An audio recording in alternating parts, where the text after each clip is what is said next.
Good night and welcome to another review of The Shield Doing the Couch. I'm your host Hector, and tonight we're gonna talk about progressive, djent metalcore band from England called Monuments, who just released a few days ago their fourth album called In Stasis. And the first question that I have to ask is, does it djent? And the answer is yes, it does. So Monuments is a band that started in 2012, and they had some lineup changes, especially in the lead vocalist. And for this album, they have Andy Sisek. I don't know if I said the last name correct, but he joined the band. He used to do YouTube covers, singing other Monument songs. So he joined the band, grabbed him, and made him part of the band. And they released their fourth album now, In Stasis, and it's 10 songs, 50 minutes, and I can say that it's a very good album after repeat listens. It was an album that didn't grab me from the beginning, so for me to really dive into it, I really want to listen to it because it has a lot of layers, like an onion. Like every time you listen to this album, you find different things, different sounds.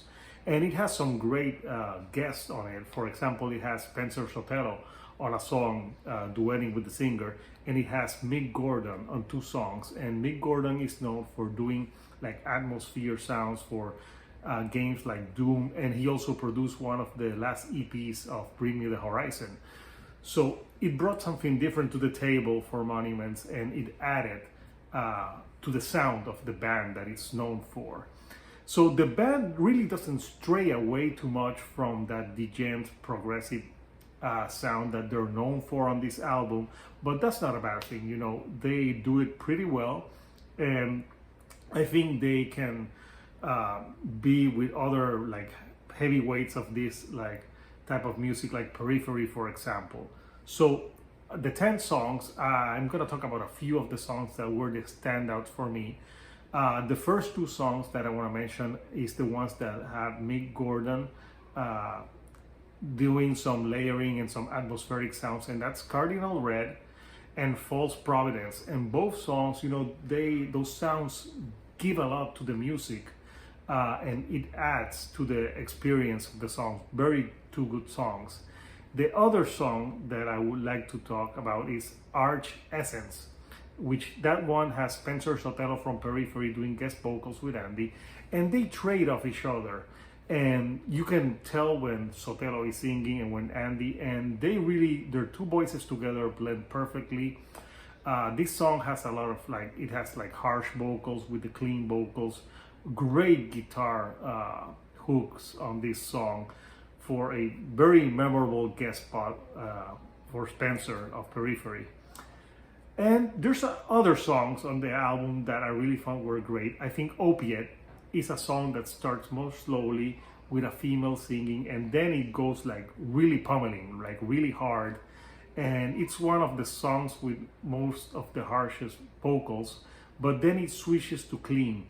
And that's another strong suit that this album has. Andy is a great singer, both in the harsh vocals and the clean vocals, and he can switch from one to the next in a drop of a hat. It's very impressive, and I think that this is something that I really enjoyed about the album, that when they go with harsh vocals, they can go really hard, and when they're really hard, it's really pummeling, and then when they're really clean vocals hit, they're more catchy. I thought a little bit about Coheed and Cambria on a few songs, like the ending song, the Cimerian, which is the almost 8-minute album closer, and that's one of my favorite songs in the album, with the other song, Makeshift Harmony. Those are the 2 songs that end the album, and they're very catchy, they're very melodic. Makeshift Harmony has a part where it goes with the oh, which reminded me a little bit of Periphery on when they did those O's. But both are extremely catchy, but not in a corny way. And that's something that I like about these albums, where, sometimes when these bands do cleans, they can be on the corny side, but not with this Monuments album. Everything flows well, everything fits, like I said, and when you have an album that's so cohesive, I think there's not a lot to criticize about.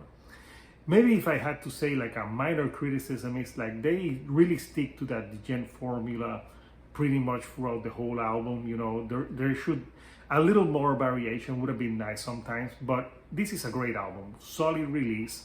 The standout track for me is the last song, The Cimmerian, which has some great guitars, melodies on it, and the song changes midpoint and it switches a lot, and that's something that I thought that it made for a very strong album closer. And to me, when you have a great album closer, that's very important. Nothing worse than have an album closing badly, because that's the last thing you remember when you finish the album.